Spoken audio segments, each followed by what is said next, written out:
नमस्कार। एक बार पुनः आपका स्वागत है मुदगल कोचिंग क्लास में। बेटा हम लोग आज दोबारा से शुरुआत करते हैं जुलाई माह के 2022 करेंट अफेयर्स को।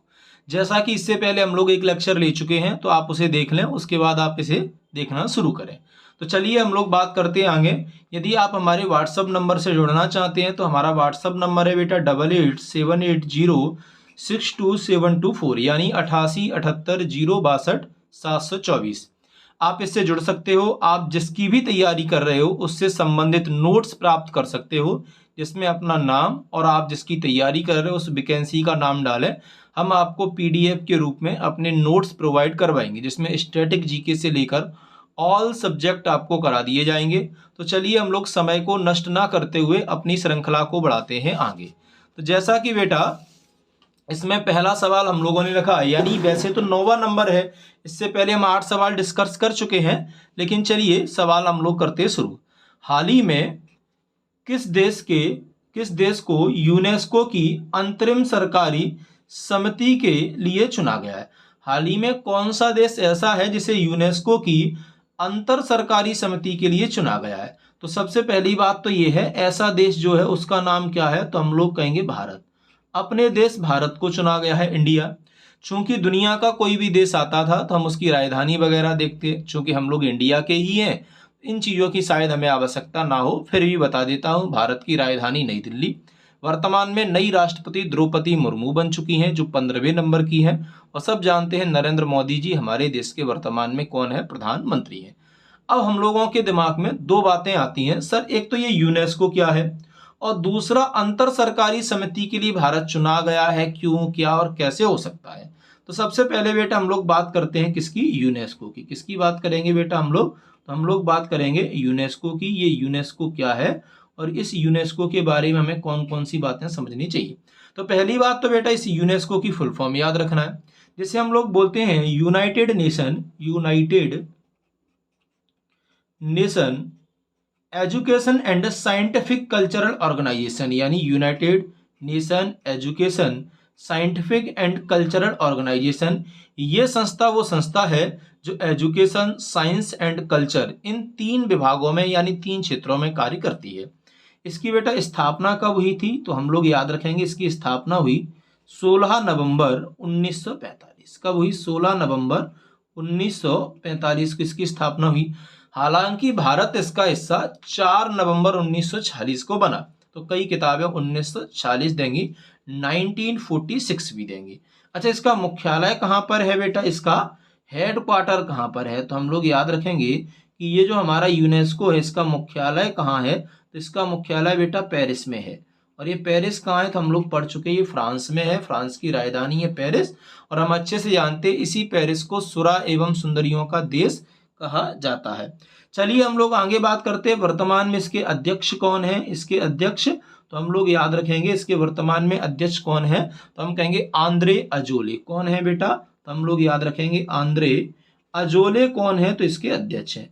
तो आपसे ये 5-7 सवाल पूछ सकते हैं कि यूनेस्को क्या है? United nation education and scientific cultural organisation.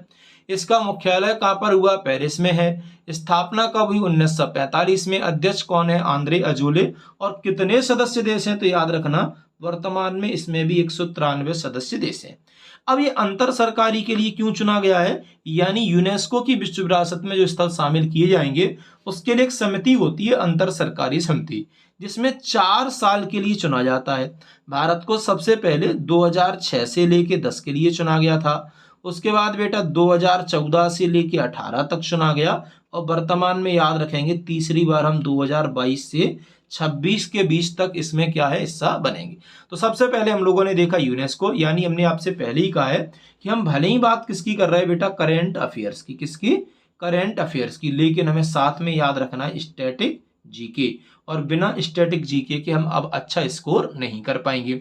तो किसी भी संस्था का केवल नाम आ जाए उसके बाद हमें अच्छे ढंग से क्लासिफाई करना पड़ेगा। चलिए अब हम लोग बढ़ते हैं आगे और अपने नेक्स्ट सवाल की तरफ कि अगला सवाल हमारे लिए क्या हो सकता है, या हमें अगला सवाल क्या देखना है। तो इसमें बेटा है अगला, हाल ही में G20 के शेरपा के रूप में किसे चुना गया? तो पहली बात तो ये है बेटा, हाल ही में G20 के शेरपा के रूप में भारत के ही व्यक्ति को चुना गया जिनका नाम है अमिताभ कांत। क्या है बेटा? अमिताभ कांत। और ये अमिताभ कांत जो है ना, वो मामूली व्यक्ति नहीं है, ये रह चुके हैं कौन? तो हम लोग कहेंगे नीति आयोग के पूर्व सीईओ। अच्छा, अमिताभ कांत किनकी जगह आए हैं? तो हम लोग याद रखेंगे अमिताभ कांत आए हैं बेटा पीयूष गोयल की जगह, और पीयूष गोयल पर्याप्त टाइम नहीं दे पा रहे थे, इसलिए अमिताभ कांत को हम लोगों ने किसके रूप में चुन लिया है? तो G20 के शेरप्पा के रूप में चुना है, या G20 के शेरपा के रूप में चुना है। सबसे पहली बात तो यह है कि सर ये G20 है क्या? पहले तो हमें ये देखना है G20 के बारे में, और उसके बाद हम देखेंगे अमिताभ कांत या इसका कार्य क्या है। तो चलिए हम लोग G20 के बारे में देख लेते हैं। ये G20 क्या है? तो याद रखना, ये 19 देश प्लस एक यूरोपीय संघ मिलाकर टोटल 20 संस्थाओं की क्या एक संस्था है, इसलिए इसका नाम हम लोग को G20 बोल दिया, या इसी को G20 समिट के नाम से हम लोग जानते हैं। इससे भी खास बात बेटा हमें ये याद रखना है कि इस G20 का हाल ही में हमने शेरप्पा अमिताभ कांत को क्यों बनाया है? क्योंकि 2023 में G20 की अध्यक्षता कौन करेगा? भारत। तो उसके बीच वाद विवाद एवं अन्य सदस्यों के बीच संबंध बनाए रखने के लिए इसके शेरप्पा का काम होता है। और ये शेरप्पा शब्द किससे लिया गया है? तो हम लोग याद रखेंगे शब्द लिया गया है किससे? तो नेपाल से लिया गया है। किससे लिया गया है बेटा? तो नेपाल। ठीक, तो चलिए अगले सवाल की ओर हम लोग चलते हैं। तो आपसे पूछ लेगा G20 की स्थापना कब हुई? G20 में कितने देश हैं? तो 19, और एक क्या है बेटा? तो यूरोपीय संघ आता है। चलिए अगले सवाल की ओर, और हम देखते हैं अपने अगले सवाल को। तो अगला सवाल बेटा हमारा है, हाल ही में स्टैचू ऑफ पीस का अनावरण कहाँ किया गया? हाल ही में स्टैचू ऑफ पीस का अनावरण कहाँ किया है? तो हम लोग राइट आंसर लिखेंगे, इसका हाल ही में अनावरण किया गया है। कहाँ? तो श्रीनगर में किया गया है। और ये श्रीनगर कहाँ है? तो हम लोग जानते हैं सर J&K की राजधानी है। तो सारी बातें बाद में, पहले J&K को देखें। तो हम अच्छे से जानते हैं J&K क्या है? एक यूटी है, यूनियन टेरिटरी बन चुका है। क्यों बन चुका है? क्योंकि हमें पता है कि अब ये केंद्र शासित प्रदेश बना दिया गया है धारा 370 हटाने के बाद। अच्छा, सबसे खास बात यह है कि इसकी राजधानी क्या है? तो याद रखेंगे बेटा श्रीनगर ही इसकी क्या है? राजधानी। और वर्तमान में हम लोग याद रखेंगे कि जो हमारा जम्मू कश्मीर है, ये जो J&K है, ये याद रखना है कि वर्तमान में J&K के अध्यक्ष कौन, मतलब अध्यक्ष का मतलब उपराज्यपाल कौन है? मनोज सिन्हा। कौन है? तो याद रखेंगे बेटा मनोज सिन्हा जी यहाँ के कौन है? तो हम कहेंगे उपराज्यपाल है। ठीक, अच्छा आगे हम लोग देखते हैं कि अब इस मूर्ति का अनावरण किसने किया है? तो इसका वीडियो कॉन्फ्रेंसिंग के द्वारा हमारे देश के प्रेजेंट के गृह मंत्री कौन? तो हम कहेंगे गृह मंत्री, जिन्हें हम लोग बीजेपी की रीढ़ की हड्डी भी कहते हैं, अमित शाह जी ने किया। किसने किया है? तो हम लोग कहेंगे अमित शाह। और अमित शाह ने इसका क्या किया? अनावरण।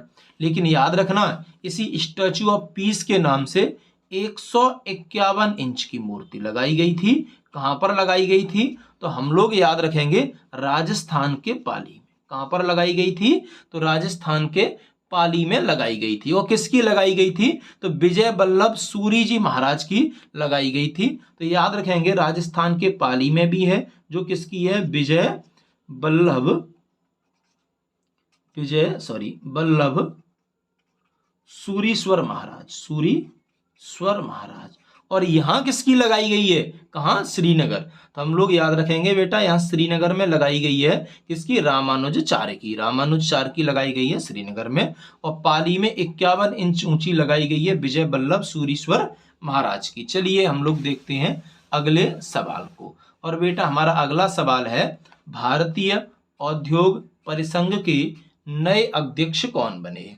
तो हम लोग अच्छे से जानते हैं कि भारतीय औद्योग परिसंघ के नए अध्यक्ष बन चुके हैं आर दिनेश। कौन बने हैं? तो हम लोग याद रखेंगे आर दिनेश जी बने। आर दिनेश कौन बने हैं? आर दिनेश। अब इसकी स्थापना कब हुई? भारतीय परिसंघ उद्योग की स्थापना कब हुई? तो याद रखेंगे इसकी स्थापना बेटा 1895 में हुई। और इसका मुख्यालय कहां पर है? तो याद रखेंगे बेटा नई दिल्ली में इसका क्या है? मुख्यालय है। और वर्तमान में अब इसके अध्यक्ष बन गए हैं कौन? आर दिनेश जी। और ये भारत के पूरे औद्योगिक क्षेत्र को क्या करता है, कमांड करता है, और उस कमांड में क्या करता है, करप्शन यानी भ्रष्टाचार, और क्या करेगा, तो याद रखेंगे मानवाधिकार की क्या करेगा, रक्षा करेगा। मानवाधिकार की भी क्या करता है, रक्षा करता है। ये अपनी रिपोर्ट किसको देता है, तो हम लोग याद रखेंगे मानवाधिकार को देता है। चलिए हम लोग आते हैं अपने नेक्स्ट सवाल की तरफ, और हम लोग देखते हैं अब हमारे अगले या नेक्स्ट सवाल क्या हो सकते हैं। तो बताइए, यहाँ तक कोई समस्या हो तो आप कमेंट बॉक्स में बता सकते हो। उससे भी खास बात बेटा ये है कि आप जिस भी सवाल को पढ़ रहे हो, हम आपको जितनी भी बातें बता रहे हैं उस सवाल से जुड़ी हुई, ये रियल में क्या है, तो हम लोग याद रखेंगे ये एक स्टैटिक जीके है। और याद रखना, स्टैटिक जीके के बिना एक अच्छा स्कोर संभव नहीं है, इसलिए आपको स्टैटिक जीके सही ढंग से याद भी करना पड़ेगा और उसके कॉन्सेप्ट को भी समझना पड़ेगा। बाकी आपको अगर किसी भी वीडियो को चाहिए या किसी की तैयारी करनी है जिसका कोई टॉपिक आपका छूट रहा है, तो आप हमसे बोल सकते हो। हम क्या करेंगे बेटा, उसे आपके लिए जरूर तैयार करके देंगे। तो चलिए हम लोग आते हैं अपने अगले सवाल की तरफ। और बेटा हमारा अगला सवाल है, हाल ही में किस देश के पीएम ने इस्तीफा दिया। तो याद रखेंगे हाल ही में इस्तीफा दिया है ब्रिटेन के पीएम ने, और ब्रिटेन के पीएम का नाम क्या था, तो हम लोग कहेंगे बोरिस जॉनसन। किसने दिया है, तो हम लोग याद रखेंगे बोरिस जॉनसन ने दिया है, बोरिस जॉनसन, जॉनसन। और अब बोरिस जॉनसन की जगह नए कौन बन गए हैं, तो हम लोग याद रखेंगे नए बन चुके हैं ऋषि सुनक जी। कौन बने हैं, ऋषि सुनक जी बने हैं। और ये ऋषि सुनक जी कौन हैं, तो हम कहेंगे बेटा भारतीय मूल के हैं, इसलिए सबसे ज्यादा हमारे लिए क्या है बेटा, ये मोस्ट है। अब हम लोगों को देखना है ब्रिटेन, ब्रिटेन एक देश है, तो हम लोग सबसे पहले ध्यान देंगे इसकी राजधानी क्या है। तो हम लोग अच्छे से जानते हैं इनकी राजधानी क्या है बेटा, लंदन है। क्या है, तो हम लोग कहेंगे इसकी राजधानी क्या है, लंदन। और यहाँ की मुद्रा क्या है, तो हम लोग याद रखेंगे सर मुद्रा है यहाँ की पाउंड। क्या है बेटा, याद रखेंगे पाउंड है। और अच्छे से हम लोग याद रखेंगे वर्तमान में एलिजाबेथ द्वितीय, कौन, तो हम लोग कहेंगे एलिजाबेथ द्वितीय यहाँ की कौन है बेटा, महारानी। अब कई लोग कंफ्यूज होते हैं, सर एक तो Britain, great Britain and UK में फर्क क्या है। तो बेटा याद रखना यूके क्या है पहले तो ये समझो। अगर बेटा हम लोग ग्रेट ब्रिटेन, किसे, ग्रेट ब्रिटेन, और इस ग्रेट ब्रिटेन के साथ किसे मिला दे बेटा, आयरलैंड। किसे मिलाए, आयरलैंड, तो एक नया संघ बनेगा जिसे हम यूनाइटेड किंगडम यानी यूके बोलते हैं। लेकिन ग्रेट ब्रिटेन क्या है, तो याद रखेंगे ग्रेट ब्रिटेन अपने आप में भी एक अलग संस्था जैसा ही है, जिसमें एक तो बेटा हम लोग ब्रिटेन को शामिल करते हैं, प्लस किसको शामिल करेंगे बेटा, इंग्लैंड को। ब्रिटेन इंग्लैंड के अलावा किसको शामिल करेंगे बेटा, याद रखेंगे वेल्स। यानी कहने का अर्थ यह है वेल्स, इंग्लैंड और ब्रिटेन मिलकर बनाता है ग्रेट ब्रिटेन।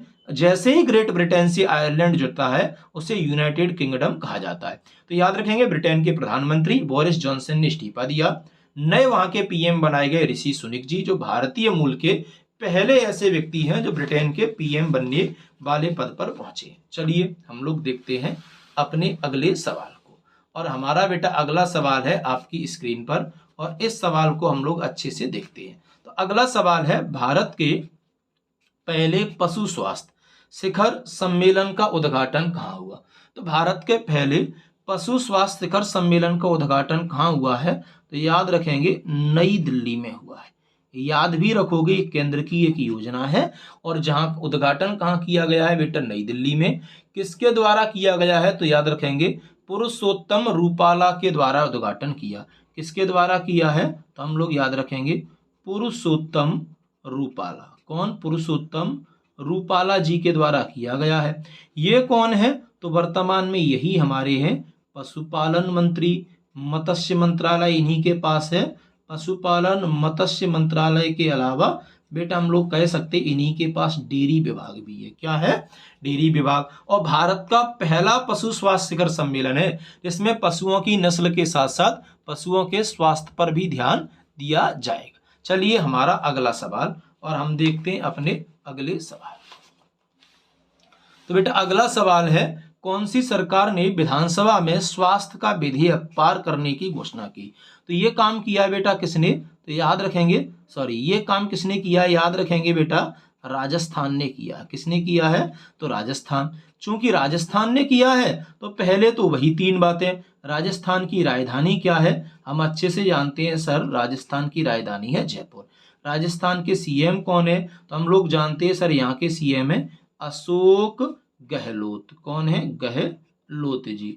और यहाँ के राज्यपाल कौन है? तो हम यहाँ लिख देते हैं, यहाँ के राज्यपाल हैं कलराज मिश्र जी। कौन है बेटा? कलराज मिश्र। और इसमें क्या है, जैसे मौलिक अधिकार हमारे संविधान में है, इसी तरह से स्वास्थ्य का विधेयक, इसमें खास बात यह है प्राइवेट हॉस्पिटलों पर भी अंकुश लगाने का काम किया जा रहा है। एंड हमारा लास्ट सवाल है, विश्व युवा कौशल दिवस, वर्ल्ड यूथ स्किल डे कब मनाया गया? तो याद रखेंगे ये 15 जुलाई को मनाया गया है। कब मनाया गया है बेटा? तो 15 जुलाई को। और उससे भी खास बात यह है 15 जुलाई 2015 को, 2015 को नरेंद्र मोदी जी के द्वारा प्रधानमंत्री कौशल विकास योजना की शुरुआत की गई। इसमें भारत के युवाओं के टैलेंट को निखारने का क्या किया जाएगा बेटा?